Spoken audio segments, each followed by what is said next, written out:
तो hello guys, तो यार आज के हम लोग को नई वीडियो के साथ वापस। तो यार आज की इस वाली वीडियो में मैं एक भाई ने थ्योरी दी है नीचे कमेंट सेक्शन में कि बेन 10 वीएस आयरन मैन। तो आज मैं उन्हीं की थ्योरी को एक्सप्लेन करने वाला हूँ, रिव्यू करने वाला हूँ। उसमें जो मिस्टेक होगी तो मैं उसको एक्सप्लेन करूँगा कि क्यों है वो मिस्टेक और क्या है। तो अब बिना देरी के वीडियो को स्टार्ट करते हैं।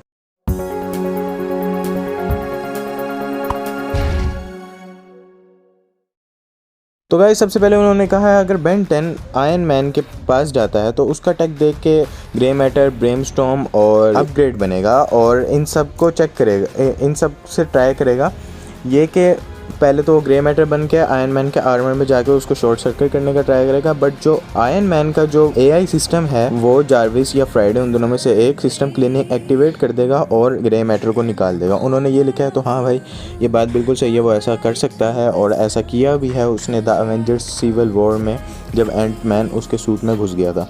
तो ये बात बहुत सही थी। तो जो अगली बात है वो है ब्रेमस्टॉर्म की। उन्होंने लिखा है कि जो है ब्रेमस्टॉर्म वो सारी चीज़ों को एनालाइज करेगा और फिर फाइट करेगा। लेकिन उन्होंने फिर ये भी लिखा है कि आयरन मैन का भी जो है ना आर्मर वो भी फ्यूचर प्रूफ कह लो है, वो फ्यूचर की सोचता है। तो इसलिए उसका जो एआई सिस्टम है वो भी एनालाइज करेगा और फिर इन दोनों की फ़ाइट होगी तो या आयरन मैन जीत जाएगा। ये भी सही कह सकते हैं हम एक बार को।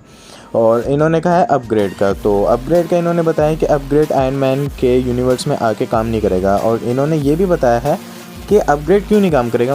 इन्होंने कहा है कि जो अपग्रेड है वो सिर्फ बेन 10 के यूनिवर्स में काम करता है, पैरेलल यूनिवर्स हो या एक दूसरे से यूनिवर्स जुड़े हो। पैरेलल यूनिवर्स जो होता है एक अपनी रियल वाले से जुड़ा हुआ होता है यूनिवर्स। तो ये कहने के अपग्रेड सिर्फ उसी में वर्क करता है। बट ऐसा नहीं है, अपग्रेड के पास जो होते हैं ना कुछ बिलियंस ऑफ सेल्स होते हैं जो कि चीज़ को अपग्रेड करते हैं, जैसे कि नैनाइट्स होते हैं। अगर आपने जनरेटर एक्स देखी है तो उसकी मदद से वो किसी भी चीज़ को अपग्रेड कर सकता है, तबाह कर सकता है। तो ये बात थोड़ी सी गलत हो जाती है उनकी और अपग्रेड हरा सकता है आयरन मैन को। तो अब हम लोग उनकी अगली बात पे चलते हैं। उन्होंने बताया है कि जब ह्यूमंगस और बैन बनेगा तो आयरन मैन उड़कर लेज़र फाइट्स करेगा, बम जो है उसके पास चीज़ें हैं ढेर सारी उनको फायर करेगा और नहीं तो या फिर हल्क बस्टर को बुला लेगा। तो ये बात भी उनकी बिल्कुल सही है। हाँ ऐसा हो सकता है और बेन हार जाएगा, राइट, हो सकता है, ऐसा हम कुछ कह नहीं सकते। तो उन्होंने अगला कहा है बेन जब इन सब से लड़ लेगा ना तो फिर आके सोचेगा आखिर में कि यार थोड़ा सा दिमाग से काम लेना चाहिए। वो ताकतवर नहीं है लेकिन वो दिमाग से काम ले रहा है। तो इसलिए वो क्या करेगा, बेन घोस्ट फ्रीक बनेगा और आयरन मैन के अंदर जाएगा, उसमें टोनी स्टार्क को पकड़ के कंट्रोल कर सकता है बॉडी को और उससे भी वो हरा सकता है। तो और उन्होंने ये भी कहा है कि आयरन मैन एवेंजर्स असेंबल में एक घोस्ट फ्रीक जैसा जो है ना एलियन घोस्ट ही आया था तो वो दिख नहीं रहा था। तो आयरन मैन ने पेंट डाल के उसको हराया था। तो ऐसा करके वो घोस्ट फ्रीक को हरा सकता है। लेकिन घोस्ट फ्रीक जो है वो गायब हो सकता है और चीज़ें उसके आर पार निकल सकती हैं। तो जो है घोस्ट फ्रीक जीत सकता है, थोड़े से चांसेस हैं बट इतने चांसेस नहीं है। तो इन्होंने फिर आगे कहा है कि ऑब्वियसली इसके बाद आता है alien x.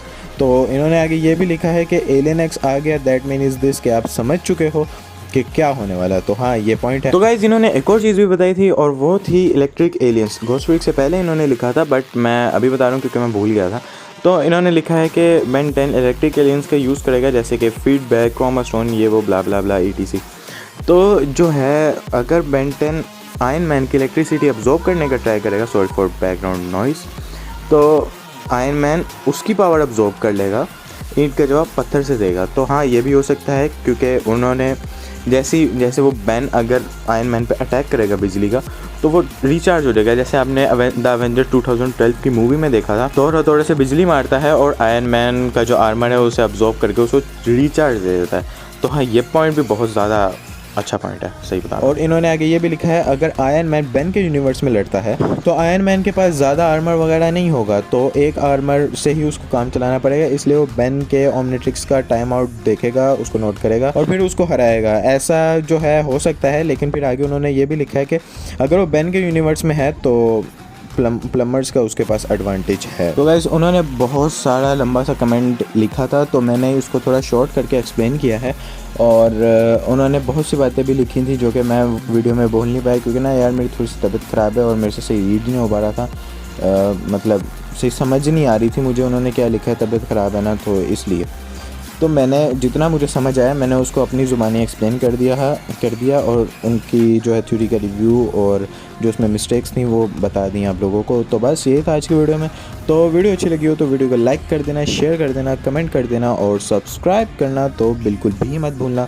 Thanks for watching, bye bye and sorry for background noise.